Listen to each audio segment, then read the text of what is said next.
Hello बच्चों, मेरा नाम है सौरभ और हम सभी ने कल से एक नई शुरुआत की थी जिसमें हमने 9th क्लास के चैप्टर नंबर 1 नंबर सिस्टम के इंट्रोडक्शन के बारे में हमने पढ़ा था। ठीक है, हमने इंट्रोडक्शन में नंबर सिस्टम में क्या क्या आपने पढ़ना है उसके बारे में डिस्कस किया। आज हम नंबर सिस्टम की आपकी पहली एक्सरसाइज 1.1 को सॉल्व करेंगे। और एक्सरसाइज 1.1 का फर्स्ट क्वेश्चन क्या है आपका। क्वेश्चन में बोलता है कि is zero a rational number, can you write it in the form of p by q where p and q are integer and q is not equals to 0। Question में क्या पूछ रहा है पहले उसको डिस्कस करते हैं। क्वेश्चन में कहा है कि क्या जीरो एक रैशनल नंबर है, और अगर रैशनल नंबर है तो आप उसको p by q के फॉर्म में लिख सकते हैं क्या, जहां पर p और q आपके इंटीजर हो सकते हैं, लेकिन कंडीशन ये है कि q की जगह पर आपने जीरो नहीं लिखना है। तो सबसे पहले हमें ये पता होना चाहिए कि जीरो एक रैशनल नंबर है भी या नहीं। तो कल हमने इसके बारे में कंप्लीट डिस्कशन कर लिया था, लेकिन मैं यहाँ पर एक बार दोबारा से बता देता हूँ। आपने देखा कि नेचुरल नंबर, सारे नेचुरल नंबर क्या होते हैं आपके होल नंबर, और सारे होल नंबर क्या होंगे आपके इंटीजर, और सारे इंटीजर क्या आएंगे आपके किसके अंदर आएंगे आपके रैशनल नंबर के अंदर। तो इसका मतलब है कि जीरो भी क्या होगा, एक आपका रैशनल नंबर भी होगा। तो सबसे पहले क्वेश्चन का तो आपका आंसर मिल चुका है। क्वेश्चन पूछा था क्या जीरो एक रैशनल नंबर है, तो बिल्कुल yes, zero is a rational number. ठीक है, रैशनल नंबर।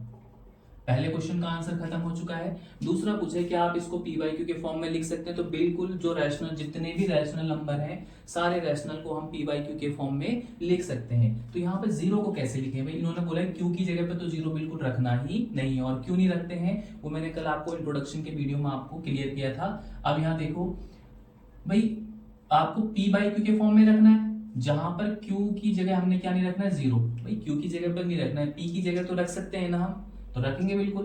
पी की जगह पर आप जीरो रखो और क्यू की जगह पे कुछ भी रख लो। मैंने मान लो यहाँ पर लेटर अज्यूम 1 रख दिया, तो भाई 0/1 क्या है, आपका रैशनल नंबर है। क्या है आपका रैशनल नंबर है। आप ऐसे भी लिख सकते हो 0/7 लिख लो, ये भी एक रैशनल नंबर है। 0/9 लिख लो, ये भी क्या है, एक रैशनल नंबर है। तो हमने देखो क्वेश्चन का कंप्लीट आंसर निकाल लिया। पहला पूछा था क्या जीरो एक रैशनल नंबर है, तो yes zero is a rational number. दूसरा आपसे पूछा था कि आप इसको पी बाई क्यू के फॉर्म में लिख सकते हैं, तो भाई हमने लिख के दिखा दिया इनको पी बाई क्यू के फॉर्म में। और कंडीशन भी फुलफिल हो गई कि हमने क्यू की जगह पर क्या नहीं रखा है, आपका जीरो नहीं रखा है। ठीक है, यहाँ पे क्यू की जगह पर 1 भी रखा हमने, 7 भी रखा, 9 भी रखा, लेकिन जीरो नहीं रखा। ये हो गया आपका क्वेश्चन नंबर 1 का कंप्लीट आंसर। ठीक है, अगर आपको इससे रिलेटेड कोई डाउट है, क्वेश्चन है, तो आप कमेंट बॉक्स में उसको बता सकते हैं। अगला क्वेश्चन आता है, अब अगले क्वेश्चन पर आते हैं। अगला क्वेश्चन क्या है, find 6 rational number between 3 and 4। ठीक है, तो जाहिर सी बात है आपको रैशनल नंबर पूछ रहा है 3 और 4 के बीच में। अब देखो 3 और अगर आपने कहीं भी रैशनल नंबर फाइंड करने हो, तो रैशनल नंबर फाइंड करने के आपके 3 स्टेप होंगे। कितने स्टेप होंगे आपके, 3। फर्स्ट स्टेप क्या होगा, ठीक है, आपने क्या करना है, डिनोमिनेटर को सेम करना है। ठीक है, डिनोमिनेटर को क्या करना है, आपने सेम करना है। क्लियर हो गया। दूसरा स्टेप क्या होगा आपका, दूसरा स्टेप क्या होगा, जितने आपको रैशनल नंबर पूछे हैं उससे एक ज्यादा नंबर से, यानी एक इंक्रीज करके नंबर से आपने क्या करना है, आपका उस फ्रैक्शन में मल्टीप्लाई और डिवाइड कर देना है। फॉर एग्जांपल यहाँ पर आपको कितने रैशनल नंबर पूछा है, 6, तो 6 से एक ज्यादा यानी 7, 7 से आप मल्टीप्लाई भी कर दोगे और 7 से आप डिवाइड भी कर दोगे। क्लियर हो गया। और स्टेप थर्ड क्या है, आपको जो भी आपके रैशनल नंबर बनेंगे उन रैशनल नंबर को आप क्या करोगे, राइट डाउन करोगे, आपको रैशनल नंबर मिल जाएंगे। ये 3 आपको स्टेप फॉलो करने हैं। और अगर आपको ये बहुत इजी है, अभी मैं आपको एक क्लियर करके दिखाता हूं। सबसे पहले हमें क्या करना है, 6 रैशनल नंबर फाइंड करने हैं। किस किस के बीच में, 3 और 4 के बीच में। तो पहला स्टेप क्या था भाई, डिनोमिनेटर सेम करना। भाई यहाँ तो डिनोमिनेटर ही नहीं है, तो जब डिनोमिनेटर ना हो तो आप क्या लगा सकते हो उसके अपॉन में 1, क्योंकि 1 लगाने से उस नंबर की वैल्यू में कोई भी डिफरेंस देखने को नहीं मिलेगा। तो सबसे पहला था हमारा डिनोमिनेटर को सेम करना। तो भाई यहाँ तो डिनोमिनेटर पहले ही क्या हो चुका है, आपका सेम हो चुका है, तो भाई इसको हम एक्स्ट्रा करने वाले नहीं है, यहाँ पर डिनोमिनेटर सेम मिल गया है। दूसरा स्टेप क्या था, जितने रैशनल नंबर पूछे उससे एक ज्यादा नंबर से आपने मल्टीप्लाई और डिवाइड कर देना है दोनों फ्रैक्शन में। जैसे यहाँ पर 6 पूछा है, तो मैं क्या करूंगा, मैं यहाँ पर इस नंबर को 6 में एक जोड़ेंगे तो कितना हो जाएगा, 7, तो 7 से मल्टीप्लाई भी कर देंगे और 7 से डिवाइड भी। सेम यहाँ भी 7 से मल्टीप्लाई और 7 से डिवाइड। इतना क्लियर हो चुका है आपका। ठीक है, आप करो इसको, डिवाइड सॉल्व करो। जब भी दो फ्रैक्शनों के बीच में मल्टीप्लाई होती है तो न्यूमरेटर की मल्टीप्लाई न्यूमरेटर से और डिनोमिनेटर की मल्टीप्लाई डिनोमिनेटर से होती है, ये बात आपने ध्यान में रखना है। तो 7 3 से कितना हो जाएगा आपका 21 और अपॉन में कितना आ गया आपका 7, ठीक है। अब यहाँ देखो 4 की मल्टीप्लाई 8 से करेंगे तो 7 की मल्टीप्लाई 4 से करेंगे तो कितना हो जाएगा 7 4 जा 28 और 7 की मल्टीप्लाई 1 से होगी तो 7 1 जा 7। ये आपके दो फ्रैक्शन बन गए।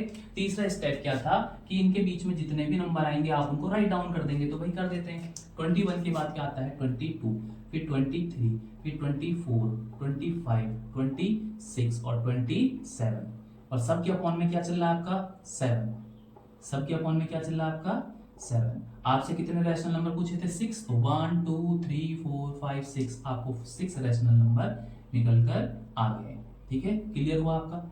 ये आपके दो रैशनल नंबर थे और इनके बीच में आपने 6 रैशनल नंबर को निकालकर यहाँ पे दिखा दिया है। क्लियर हुआ? दोबारा से अब अगला क्वेश्चन है find the 5 rational number between 3/5 and 4/5, ठीक है। तो हम फिर से यहाँ पर लिख लेते हैं। आपने केवल और केवल कितने स्टेप फॉलो करने हैं? आपने 3 स्टेप फॉलो करने हैं। पहला स्टेप है डिनोमिनेटर को सेम बनाना। डिनोमिनेटर को क्या बनाना? सेम। दूसरा स्टेप क्या होगा? दूसरा स्टेप होगा कि अगर आपको जितने रैशनल नंबर, यहाँ 5 रैशनल नंबर पूछे तो आपने 6 से मल्टीप्लाई और 6 से ही क्या कर देना आपका डिवाइड कर देना है दोनों फ्रैक्शन में। और स्टेप नंबर 3 क्या होता है कि इनके बीच में जितने भी आपके रैशनल नंबर बन रहे हैं उनको आपने क्या कर देना है आपका राइट डाउन कर देना। हो गया आपका आंसर खत्म, ठीक है। चलो सॉल्व करते हैं। सबसे पहले हमको क्या दिया है?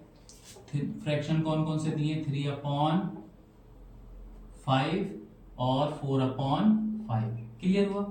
पहला काम क्या था? स्टेप नंबर 1 डिनोमिनेटर को क्या करना? सेम करना। तो यहाँ तो डिनोमिनेटर पहले से ही क्या है आपके सेम, तो आपका काम आसान हो गया। पहला स्टेप आपका कंप्लीट है, ठीक है। स्टेप 2 क्या बोला था? जितने रैशनल नंबर पूछे उससे एक ज्यादा नंबर से आपने मल्टीप्लाई और डिवाइड कर देना है दोनों फ्रैक्शन को। फॉर एग्जांपल यहाँ 5 रैशनल नंबर पूछे तो आप क्या करोगे? हमने क्या करना है 6 से मल्टीप्लाई और 6 से ही क्या कर देना आपका डिवाइड। 6 से मल्टीप्लाई और 6 से क्या कर देंगे आपका डिवाइड। क्लियर हुआ आपका? ठीक है। अब इसको देखो 6 3 से कितना होता है आपका 18, ठीक हो गया। 5 6 से कितना हो गया 30, 4 6 4 से कितना होता है आपका 24 और अपॉन में कितना हो गया आपका 30। डिनोमिनेटर सेम बन गए। अब तीसरा स्टेप क्या था? जितने रैशनल नंबर इनके बीच में बन रहे हैं उनको राइट डाउन कर दो, तो कर देते हैं भाई। 18 के बाद क्या आता है 19, फिर 20, फिर 21, फिर 22, फिर 23, ठीक है। और सब के अपॉन में क्या चलेगा आपका 30 चलेगा, ठीक है। ये हो गया आपका आंसर, ठीक है। कोई कठिन तो नहीं है क्वेश्चन, बहुत आसान क्वेश्चन है। अब हम एक ऐसा नंबर, दो ऐसे फ्रैक्शन लेंगे जिनका डिनोमिनेटर क्या हो डिफरेंट हो, तो उसको कैसे सॉल्व करेंगे उसको देखेंगे, ठीक है। अब अगला क्वेश्चन है आपका दोबारा से find the 5 rational number between 2/3 and 4/5। दोबारा से फिर हम वही देखेंगे। क्या देखेंगे कि जब आपने रैशनल नंबर निकालने होते हैं किन्हीं दो नंबर्स के बीच में, तो स्टेप होते हैं आपके 3। पहला स्टेप क्या होता है आपका डिनोमिनेटर को क्या करना सेम करना, ठीक है। दूसरा स्टेप क्या होता है आपका, दूसरा स्टेप क्या होगा आपका भाई जितने नंबर पूछे हैं आपसे उससे एक ज्यादा नंबर से मल्टीप्लाई और डिवाइड। यहाँ पे 5 पूछे तो 6 से मल्टीप्लाई और 6 से क्या करेंगे डिवाइड। स्टेप नंबर 3 क्या हो जाएगा आपका? स्टेप नंबर 3 क्या होगा? जो भी रैशनल नंबर है उनको क्या करोगे आप राइट डाउन करोगे। इतना क्लियर है? अब देखो सबसे पहले हम रैशनल नंबर देख लेते हैं कौन कौन से रैशनल नंबर है भाई। सॉल्यूशन में देखो, सॉल्यूशन में आपको दिया है 2/3 और 4/5। ये दो रैशनल नंबर दिए, इनके बीच में क्या फाइंड करने हैं हमको 5 रैशनल नंबर फाइंड करने हैं। तो यहाँ देखो पहला स्टेप क्या होता है डिनोमिनेटर को क्या करना सेम करना। तो डिनोमिनेटर भाई यहाँ पर 3 और यहाँ पर 5 है, डिफरेंट डिनोमिनेटर है ना।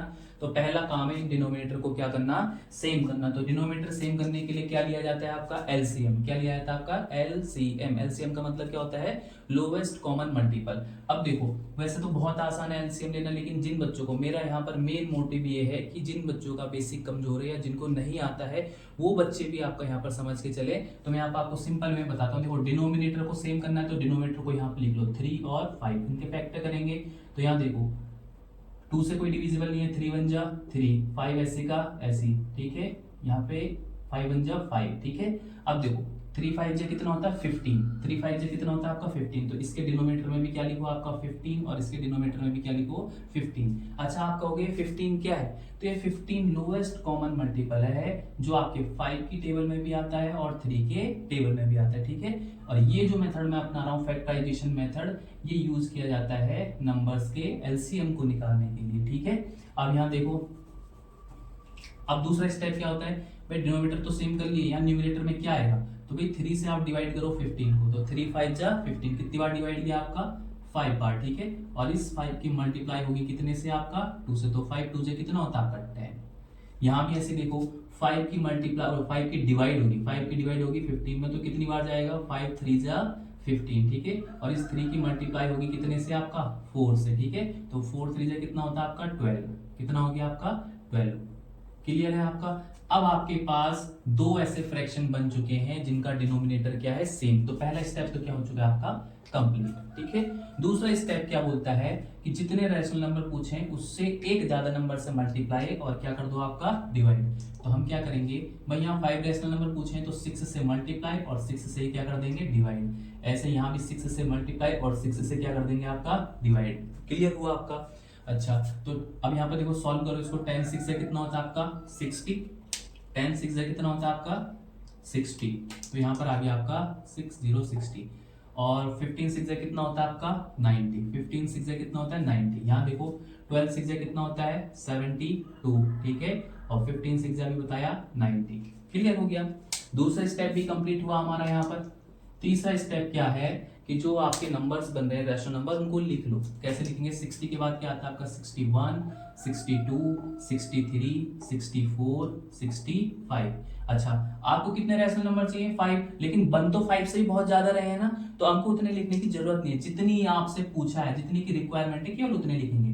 देखो यहाँ पर 6 से भी बहुत ज्यादा बन रहे हैं ना आपके 5 से भी, लेकिन हमने केवल कितने लिखने हैं 5। यहाँ पर कितने लिख दिए 1 2 3 4 5 अपॉन में 90 90 90 90 और 90, एक कॉमा से सेपरेट कर देंगे इनको, तो ये हो गए आपके 5 rational number between 2/3 and 4/5।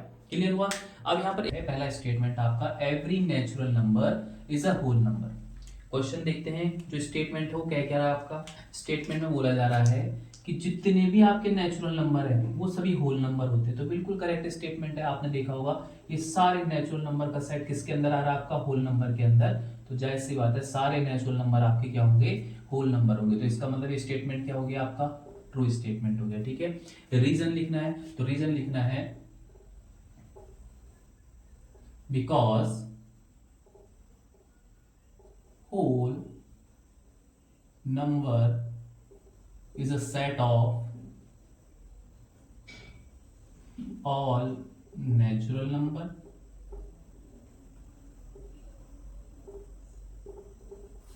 and zero, ठीक है।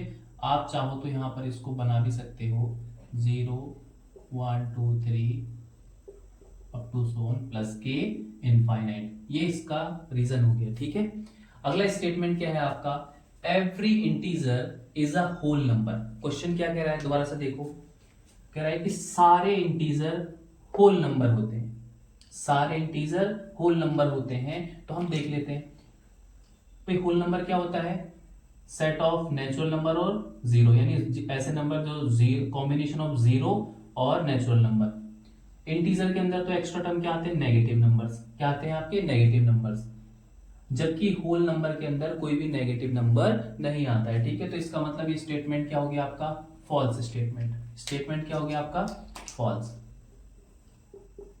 यानी सारे इंटीजर आपके होल नंबर नहीं होते हैं, ठीक है। तो यहां पर आप एग्जांपल के थ्रू इसको क्लासिफाई कर सकते हो, क्लियरिफाई कर सकते हो कि because negative number are integer but not whole number, ठीक है। ये हो गया आपका स्टेटमेंट, क्लियर हो गया आपका, यानी इसका रीजन आ गया। अगला आपका क्या है, every rational number is a whole number. क्या सारे रेशनल नंबर होल नंबर होते हैं, तो आप देखो भाई रैशनल नंबर के अंदर फ्रैक्शनल वैल्यू आती है, लेकिन होल नंबर के अंदर कोई भी फ्रैक्शनल वैल्यू नहीं आती है। रैशनल नंबर के अंदर सारे नेगेटिव वैल्यूज आती हैं, लेकिन आपके होल नंबर के अंदर कोई भी नेगेटिव वैल्यू नहीं आती है। तो इसका मतलब क्या हो जाएगा आपका, ये स्टेटमेंट भी क्या हो जाएगा आपका, फॉल्स हो जाएगा। ठीक है, आप इसमें रीजन क्या लिख सकते हो, आप लिख सकते हो 4/5 -3, यानी कोई भी आप फ्रैक्शनल वैल्यू, साथ में आप नेगेटिव नंबर्स लिख लो, कोई भी जो भी आपको सही लगे, आर रैशनल नंबर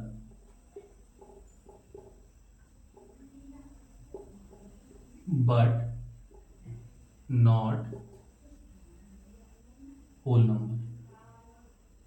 ठीक है, होल नंबर, ये इसका स्टेटमेंट हो गया। ठीक है, इसको आप अपनी तरह से भी लिख सकते हो, इसमें कोई जरूरी नहीं कि आपने यही लिखना है, बस हमको ये बताना था यहाँ पर कि ये स्टेटमेंट क्यों गलत है। क्लियर हो गया। अगला आपका स्टेटमेंट है every whole number is a natural number.